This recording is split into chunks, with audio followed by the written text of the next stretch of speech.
Llegir en família és un bon pla. Sempre han motivat la lectura en casa des de ben xicotets.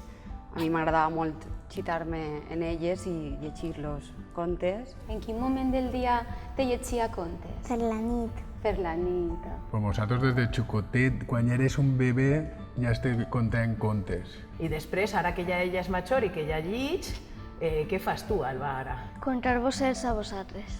Nosaltres en casa sempre hem pensat que els llibres portaven històries boniques i sobretot érem com somnis contats. Intentar que estimen els llibres, que per ells mateixos vulguin agafar un llibre, vulguin mirar-lo, vulguin llegir-lo. Anar treballant aquesta imaginació que va ser el dia de demà el que els va permetre expressar-se tant a nivell oral com escrit. I sobretot l'anar fomentant un poquet a poquet l'ús del llibre, del tipus de llibre que ells preferisquen però que lliguen.